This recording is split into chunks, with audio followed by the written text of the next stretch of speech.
Thank you ರಂಬಡ್ಗೇರ್. ಇವತ್ತು guarantee news ನಿಮ್ಮ ಮುಂದೆ ಖಚಿತವಾದ ಗ್ಯಾರಂಟಿ ಸುದ್ದಿಯನ್ನೇ ಹೊರತರ್ತಾ ಇದೆ. ಅದು ಬರೀ ಸುದ್ದಿ ಅಲ್ಲ, big breaking news. Big breaking news ನೀವು ಕಾದು ಕುಳಿತು ನೋಡಲೇಬೇಕಾದಂಥ ಸುದ್ದಿ. ಅಷ್ಟೇ ಅಲ್ಲ, ಕನ್ನಡ ಚಲನಚಿತ್ರರಂಗ ಸ್ವಲ್ಪ ಶಾಕ್ ಆದರೂ ಕೂಡ ಆಶ್ಚರ್ಯ ಪಡಬೇಕಾದ್ದಿಲ್ಲ. ಇದು ಕನ್ನಡಿಗರು ಕೂಡ ಏನಪ್ಪ ಹಿಂಗೂ ಆಗತ್ತಾ, ಹಿಂಗೂ ನಡೆಯುತ್ತಾ ಅಂತಕ್ಕಂಥ ಪ್ರಶ್ನೆಗಳು ನಿಮ್ಮ ಎದುರು ಬಂದರೂ ಆಶ್ಚರ್ಯ ಪಡಬೇಕಾಗಿಲ್ಲ. ಯಾಕೆ ಅಂತಂದರೆ ಯಾವುದೇ ರಂಗ ಆಗಿರಲಿ, ಅಲ್ಲಿ ಬೆಳೆಯವರನ್ನು ಮೆಟ್ತಕ್ಕಂಥ ಸಾಮರ್ಥ್ಯ ಇರ್ತಕ್ಕಂಥವ್ರು ಇರ್ತಾರೆ. ಅದು ನಡೀತಾ ಇರುತ್ತೆ ಪೈಪೋಟಿ.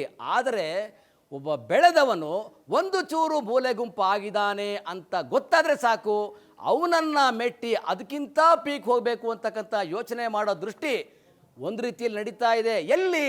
ಕನ್ನಡ ಚಲನಚಿತ್ರರಂಗದಲ್ಲಿ. ಹೇಗೆ ಅಂತಂದರೆ, ಬೆಳೀಲಿ, ಬೆಳೆಸಲಿ, ಬೆಳೆಯವರಿಗೂ ಆದರ್ಶಪ್ರಾಯವಾಗಿರಲಿ, ತೊಂದರೆ ಇಲ್ಲ. ಆದರೆ ಇಲ್ಲಿ ಬೆಳೆದವನ ನೆನಪಿನಲ್ಲಿ ಬೆಳೆದವನನ್ನು ಮೆಟ್ಟಿ ಬೆಳೆದವನ ಒಂದು ಮೈನಸ್ ಪಾಯಿಂಟನ್ನು ಎನ್ಕ್ಯಾಶ್ ಮಾಡ್ಕೊಳ್ತಕ್ಕಂಥ ರೀತಿಯಲ್ಲಿ ಹೆಜ್ಜೆ ಆಗ್ತಕ್ಕಂಥ ವ್ಯಕ್ತಿ ಒಬ್ಬ ಸ್ಟಾರ್ ಕನ್ನಡ ಚಲನಚಿತ್ರರಂಗದಲ್ಲಿ ಇದ್ದಾರೆ, ಕಾಣಿಸ್ಕೊಂಡಿದ್ದಾರೆ. ಎಲ್ಲಿ ಕಾಣಿಸ್ಕೊಂಡಿದ್ದಾರೆ?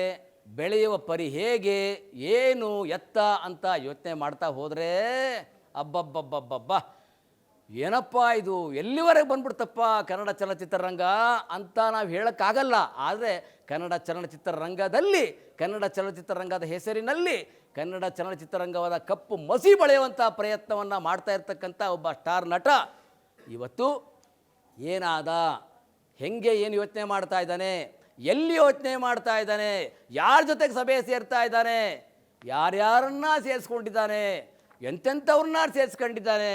ಅಬ್ಬಬ್ಬ, ಕೇಳಿದ್ರೆ ನಿಜವಾಗ್ಲೂ ಭಾಳ ಹಿಂಗೂ ನಡೆಯುತ್ತೇನಪ್ಪ, ಹಿಂಗೂ ಮಾಡ್ತಾರೇನಪ್ಪ ಅಂತಕ್ಕಂಥದ್ದು ನಮಗೆ ಗೋಚರ ಆಗ್ತಾ ಇದೆ. ಅದು ಸ್ಯಾಂಡಲ್ವುಡ್ನಲ್ಲಿ ಒಬ್ಬ ನಟನಿಗೆ ಸಂಬಂಧಪಟ್ಟಿರ್ತಕ್ಕಂಥ ಒಂದು ಈ ಸುದ್ದಿ. ಇದು ಬಿಗ್ ಬ್ರೇಕಿಂಗ್ ನ್ಯೂಸು. ಒಬ್ಬ ನಟ ಯಾವುದೇ ಪ್ರಕರಣದಲ್ಲಿ ಎಲ್ಲೇ ಸಿಲುಕಿ ಏನೇ ಒದ್ದಾಡಿರಲಿ, ನ್ಯಾಯ ಅನ್ಯಾಯ ಏನು ಎತ್ತ ಅಂತಕ್ಕಂಥ ತೀರ್ಮಾನ ಮಾಡ್ತಕ್ಕಂಥ ಕೋರ್ಟು ಕಟ್ಟಳೆ ಇದ್ದೇ ಇರುತ್ತೆ. ಆದರೆ ಅಂಥ ಸಂದರ್ಭವನ್ನು ಬಳಸಿಕೊಂಡು ಮಾಡಬಹುದಾದ ಯೋಚನಾ ಲಹರಿ ಇದೆಯಲ್ಲ, ಅಬ್ಬಬ್ಬ ಶಬಾಷ್ ಅನ್ಬೇಕಾಗತ್ತೆ. ಆದರೆ ಆ ಚಿಂತನೆಯ, ಆ ವ್ಯಕ್ತಿಯ ಶಬಾಷ್ಗಿರಿಗೆ ನಮ್ಮ ಬೆಂಗಳೂರು ಪೊಲೀಸರು ಒಂದಷ್ಟು ಮಾಹಿತಿಯನ್ನು ಕಲೆ ಹಾಕಿ ಬಾಪ ಇಲ್ಲಿ ಅಂತ ಕರೆಸ್ಕೊಂಡಿದ್ದಾರೆ. ಎಲ್ಲೆಲ್ಲಿ ಏನೇನು ಮಾಡಿದ್ಯಪ್ಪ ನೀನು ಅಂತ ಕೇಳಿದ್ದಾರೆ.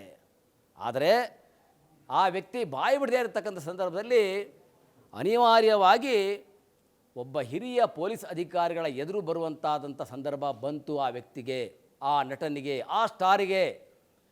ಯಾರ ಹತ್ರ ಮೀಟಿಂಗ್ ಮಾಡಿದ್ದಾನೆ, ನಾನು ಹೆಂಗೆ ಬೆಳಿಬೇಕು ಅಂತಕ್ಕಂಥದ್ದು ಯೋಚನೆ ಮಾಡಿರೋದು ಕೇಳಿಬಿಟ್ರೆ ನೀವು, ಅಬ್ಬಬ್ಬಬ್ಬಬ್ಬ, ಏನು ಭಾಳ ಸಮಾಜದ ಬಗ್ಗೆ ಭಾಳ ಹಿತಾಸಕ್ತಿ ಇರ್ತಕ್ಕಂಥವ್ರು, ಭಾಳ ಮುತುವರ್ಜಿಸ್ಕೊಂಡಿರ್ತಕ್ಕಂಥವ್ರು, ಅಥವಾ ಸಮಾಜದ ಬೆಳವಣಿಗೆಗೆ ಪೂರಕವಾಗಿ ಚಿಂತನೆ ಮಾಡ್ತಕ್ಕಂಥವ್ರು ಅಂತ ಅಂದ್ಕೊಂಡ್ರೆ ಅವರೆಲ್ಲ ಖಂಡಿತ ಅಲ್ಲ.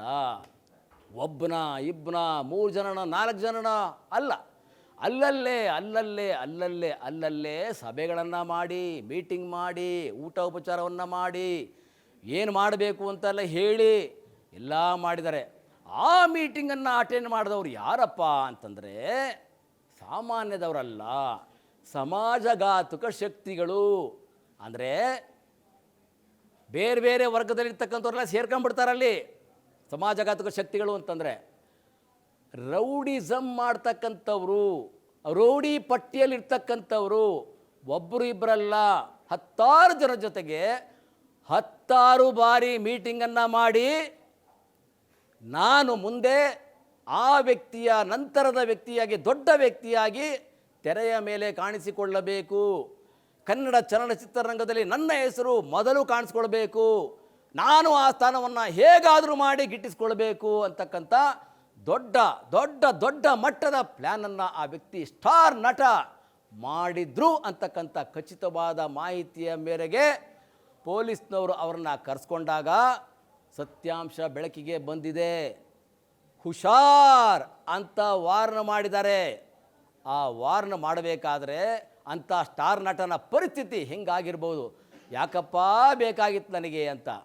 ಆದರೆ ಆ ಅಧಿಕಾರಿಯ ಮುಂದೆ ತಲೆ ತಗ್ಗಿಸಿ ಕೈ ಕಟ್ಟಿಕೊಂಡು ನಿಂತು ಉತ್ತರ ಕೊಟ್ಟಿರ್ತಕ್ಕಂಥ ಆ ಸ್ಟಾರ್ ನಿಮಗೆ ಮುಂದಿನ ದಿನಗಳಲ್ಲಿ ಗೊತ್ತಾಗಬಹುದು.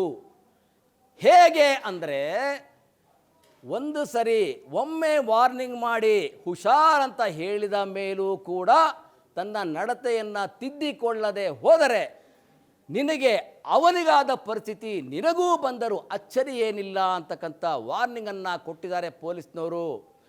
ಇದು ಒಬ್ಬ ವ್ಯಕ್ತಿ ಆ ಸ್ಟಾರ್ ನಟ ಮಾಡಿರ್ತಕ್ಕಂಥ ಮಾಡಬಾರದ ಚಿಂತನೆಗೆ, ಇಡಬಾರದ ಹೆಜ್ಜೆಗೆ ಕೊಟ್ಟಿರ್ತಕ್ಕಂಥ ವಾರ್ನಿಂಗ್ ಅದಾಗಿರುತ್ತೆ. ಅವನಂತೆಯೇ, ಆ ನಟನಂತೆಯೇ ನಾನೂ ಆಗಬೇಕು ಅಂತ ಮತ್ತೇನಾರು ಬೇರೆಯವರು ಏನಾದ್ರು ಪ್ಲ್ಯಾನ್ ಮಾಡಿದ್ರೆ ಬೇಡಪ್ಪ, ಇದು ನಮಗೆ ಪಾಠ ಕಲಿಸುತ್ತೆ, ಬೇಡ, ಆ ಅಧಿಕಾರಿಗಳು ಇರೋ ತನಕ ಆದರೂ ನಮಗೆ ಆ ಸುದ್ದಿ ಹೋಗೋದು ಬೇಡ ಅಂತಕ್ಕಂಥ ವಾರ್ನನ್ನು ಅವರು ಮಾಡಿದ್ದಾರೆ. ಗ್ಯಾರಂಟಿ ನ್ಯೂಸಿಗೆ ಈ ಬಿಗ್ ಬ್ರೇಕಿಂಗ್ ಸುದ್ದಿ ಸಿಕ್ಕಿರ್ತಕ್ಕಂಥದ್ದು ಖಚಿತವಾದ ಮಾಹಿತಿಯ ಹಿನ್ನೆಲೆಯಲ್ಲಿ ಇವತ್ತು ಗ್ಯಾರಂಟಿ ನ್ಯೂಸ್ ಈ ಸುದ್ದಿಯನ್ನು ನಿಮ್ಮ ಮುಂದೆ ಇಡ್ತಾ ಇದೆ. ಅಷ್ಟಕ್ಕೂ ಆ ಸ್ಟಾರ್ ನಟ ಮಾಡಿರ್ತಕ್ಕಂಥ ತಪ್ಪೇನು ಅಂತಕ್ಕಂಥದ್ದು ಈಗಾಗಲೇ ನಿಮಗೆ ನೋಡಿದ್ದೀರಿ ನೀವು. ನಾನು ಅದೇ ರೀತಿ ಬೆಳಿಬೇಕು, ಪೀಕ್ ಹೋಗ್ಬೇಕು, ನಾನು ಏನು ಬೇಕಾದರೂ ಖರ್ಚಾಗಲಿ, ಆದರೆ ನಿಮ್ಮ ಸಂಪೂರ್ಣವಾದ ಬೆಂಬಲ ನನ್ನ ಹಿಂದೆ ನಿಂತಿರಬೇಕು ಅಂತಕ್ಕಂಥದ್ದು ಇದೆಯಲ್ಲ, ಅದು ಎಷ್ಟರ ಮಟ್ಟಿಗೆ ಸರಿ? ಈಗಾಗಲೇ ಕನ್ನಡ ಚಲನಚಿತ್ರರಂಗದಲ್ಲಿ ಒಂದಷ್ಟು ಕಹಿ ಸುದ್ದಿಗಳನ್ನು ಮರೆಯೋಕೆ ಸಾಧ್ಯ ಇರತಕ್ಕಂಥದ್ದು ದಿನಗಳಿದ್ದಾವೆ. ಅಂಥದ್ರ ಮಧ್ಯೆ ಇಂಥ ಒಬ್ಬ ಸ್ಟಾರ್ ನಟ ಅಂತ ಅಂದ್ಕೊಂಡಿರ್ತಕ್ಕಂಥವನು ಈ ರೀತಿ ನಡೀತಾನೆ, ಈ ರೀತಿ ಮಾಡ್ತಾನೆ ಅಂತಂದರೆ ಅಬ್ಬಬ್ಬ, ನಾಚಿಕೆಗೇಡು ಕಣ್ರಿ, ನಾಚಿಕೆಗೇಡು.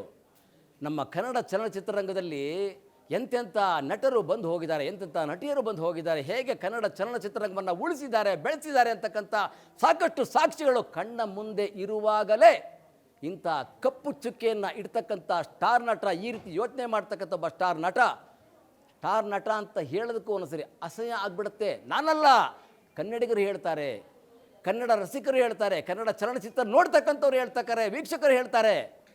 ಹಾಗಾಗಿ ಅಂಥದಕ್ಕೆ ಆಸ್ಪದ ಕೊಡಬಾರ್ದು. ಇದು ಏನು ನಮ್ಮ ಪೊಲೀಸರು ಕೊಟ್ಟಿರ್ತಕ್ಕಂಥ ವಾರ್ನಿಂಗ್ ಇದೆಯಲ್ಲ, ಅದರಲ್ಲೇ ತಿದ್ದಿ ತೀಡಿ ನಿಮ್ಮಷ್ಟಕ್ಕೆ ನೀವು ನಿಮ್ಮದೇ ದಾರಿಯಲ್ಲಿ, ಬೆಳೆಯಬಹುದಾದ ದಾರಿಯಲ್ಲಿ ಇನ್ಯಾವುದೋ ಅಡ್ಡದಾರಿಯನ್ನು ಹಿಡಿಯದೆ ಬೆಳೆದು ನಿಂತರೆ ಅದು ಸಾರ್ಥಕತೆ. ಇಲ್ಲ, ನೀವು ಒಂದೊಮ್ಮೆ ಪರಪ್ಪನ ಅಗ್ರಹಾರದ ಕಡೆ ತಿರುಗಿದರೂ ಕೂಡ ಆಶ್ಚರ್ಯ ಪಡಬೇಕಾದಿಲ್ಲ ಅಂತ ಹೇಳ್ತಾ ಗ್ಯಾರಂಟಿ ನ್ಯೂಸಿನ ಈ ವಿಶೇಷ ಬ್ರೇಕಿಂಗ್ ನ್ಯೂಸನ್ನು ಮುಂದೆ ಇಡ್ತಾ ಇದ್ದೀನಿ. ಮುಂದಿನ ದಿನಗಳಲ್ಲಿ ಆ ವ್ಯಕ್ತಿ ತಿದ್ದುಕೊಂಡ್ರೆ ಸರಿ, ಇಲ್ಲ ಅಂದರೆ ದೇವರೇ ಗತಿ. ನಮಸ್ಕಾರ. ನೋಡ್ತಾ ಇರಿ ಗ್ಯಾರಂಟಿ ನ್ಯೂಸ್, ಸುದ್ದಿ ಖಚಿತ, ನ್ಯಾಯ ನಿಶ್ಚಿತ.